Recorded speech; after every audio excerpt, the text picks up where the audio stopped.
Last year on Valentine's Day, I, a single woman residing alone in a small house near a major city for 3 years, focused primarily on work rather than dating. Upon awakening at 6 a.m., I discovered a letter with a rose on my doorstep, bearing my name but lacking a return address. The early hours suggested personal delivery rather than postal.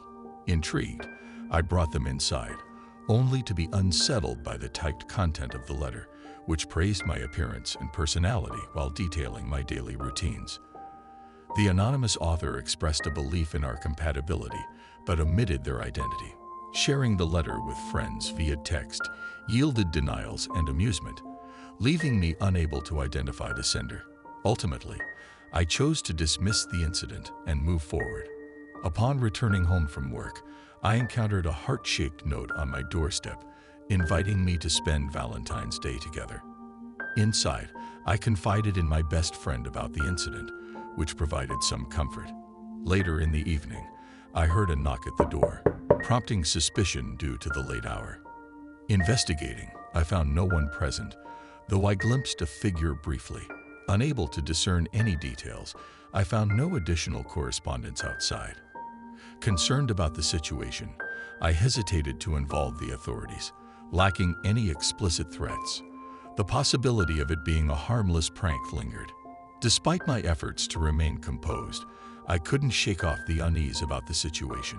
Seeking reassurance, I called my best friend, who offered to spend the night, a gesture I accepted. She arrived promptly, and the night passed without incident. The following day proceeded normally, devoid of any further disturbances. Returning to work, I felt relieved to find no new letters upon my return home. Rationalizing the events as a Valentine's Day prank, I dismissed lingering concerns. However, 2 days later, upon arriving home from work, I discovered yet another letter on my doorstep, evoking a sense of foreboding. Inside, a handwritten note expressed a chilling message. "I've been watching you. I hope you enjoyed my Valentine's Day card the other day." The note also mentioned repeated knocking on my door and a plan to return the next day. Reading this, I was overwhelmed with a sense of fear and paranoia, no longer feeling safe in my own home. Reacting impulsively, I fled to my car and drove to the nearest police station, where I recounted the entire ordeal. Subsequently, the authorities conducted an investigation and stationed an officer at my residence for a few days. Despite their efforts, the perpetrator remained unidentified, and thankfully, I never experienced a similar incident again.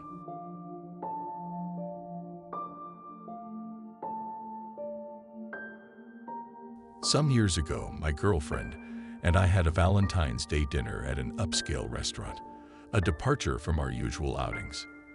Following our meal, we intended to catch a movie. While heading to my car parked towards the rear of the lot, I noticed a man in a suit standing nearby. His presence struck me as unexpected, and he did not attempt to engage with me as I approached. It seemed he might have been waiting for someone, positioned about 6 feet from the passenger side of my vehicle.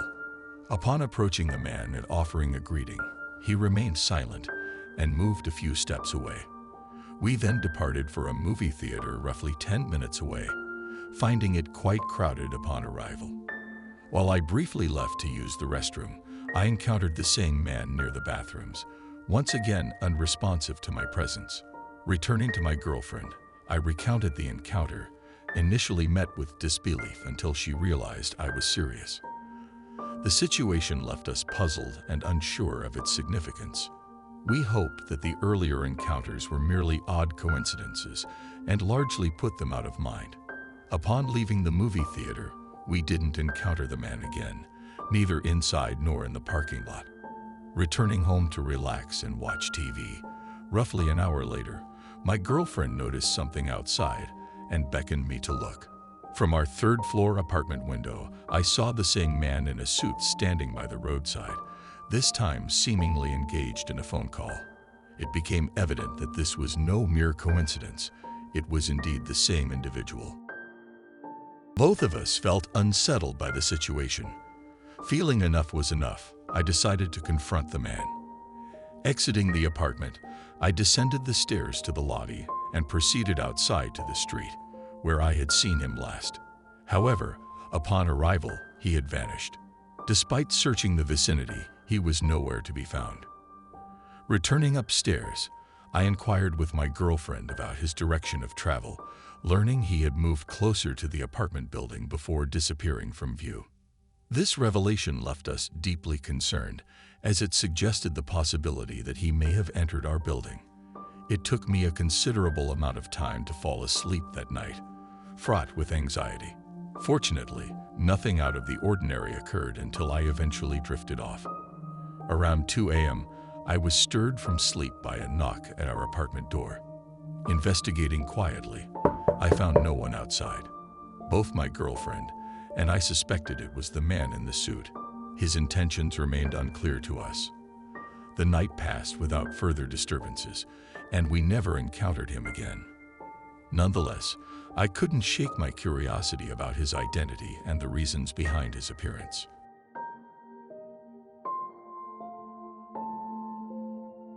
This occurred roughly a year ago, a few days prior to Valentine's Day, when I was 18 years old and rather introverted. While dining at a restaurant with my friend John, I broached the topic of dating, seeking advice. John, who had a girlfriend at the time, recommended a dating site he used. He assisted me in creating a profile, offering tips on presentation. Upon returning home, I diligently set up my profile, selecting the best photo I could find and eagerly awaiting potential matches. As I lounged in my room, watching TV and harboring doubts about the effectiveness of the app, my phone suddenly alerted me to a match, prompting me to investigate further. Upon receiving a notification from the dating website about a match, I discovered it was with a girl named Eva. After viewing her profile, which featured a picture of a girl my age with black hair, bright blue eyes, and a friendly smile, I felt a sense of excitement. This marked my first interaction with a girl. Initiating the conversation with a simple hello, I was pleased when Eva responded promptly. As our conversation progressed, she came across as pleasant. Encouraged by our exchange, I asked if we could meet in person, to which she agreed, suggesting her house as the venue. After Eva shared her address, she invited me to visit her that same night, which I eagerly agreed to. Signing off from our conversation, I prepared myself for the meeting. Considering the chilly weather, I dressed warmly before retrieving my phone and heading to my car.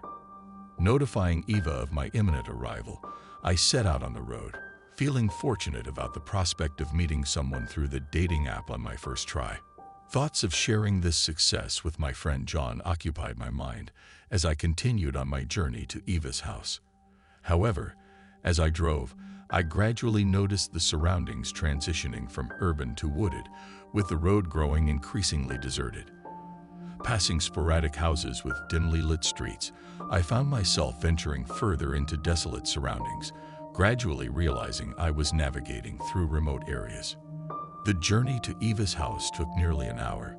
Upon arrival, I informed her of my presence via text before exiting my car. Observing the dilapidated state of the house before me, I felt a sense of unease, but pressed on toward the front door. The unkempt lawn added to the unsettling atmosphere. Seeking reassurance, I messaged Eva once more, confirming the address. Her response affirmed the location, instructing me to enter and call out her name. With apprehension, I turned the doorknob, allowing the door to creak open, revealing the dark and dusty interior. Unable to locate Eva or anyone else upon entering the house, I attempted to contact her via the dating app, only to find that the Wi-Fi and cell service were both unavailable. Determined to find her, I explored further, entering the living room where I noticed aged furniture and a familiar bright blue dress hanging from the ceiling, identical to the one Eva wore in her profile pictures. Adjacent to it hung a black wig, sparking confusion regarding the discrepancy in hair color. Upon calling out Eva's name, I was startled by a deep and eerie voice responding affirmatively from behind me. Turning around, I encountered not a girl, but a man wearing a black hoodie, leaving me startled and bewildered. The individual, wearing a hooded black hoodie and blue jeans, revealed brown hair and greeted me with a chilling smile and wink. When questioned about his identity, he remained silent, gesturing towards the blue dress and wig with an unsettling grin. Noticing he was armed with what appeared to be a gun, he demanded all my belongings, presenting a bag for me to surrender them into. Fearful of escalation, I complied, relinquishing even my watch. After gathering my possessions, he departed through the front door, leaving me shaken but relieved. Regaining my composure, I fled to my car as quickly as possible. Fortunately, I didn't encounter the assailant again, but he had taken all my belongings. I drove straight to John's house and recounted the entire ordeal to him. Together, we contacted the authorities, who arrived promptly to hear my account. It transpired that the man who lured me to the house had also posed as Eva on the dating app, a fictional identity. The blue dress and wig I saw belonged to him, and the house was abandoned, not belonging to him. Despite the police investigation, the perpetrator remained elusive. Since the incident, I've refrained from using dating apps altogether.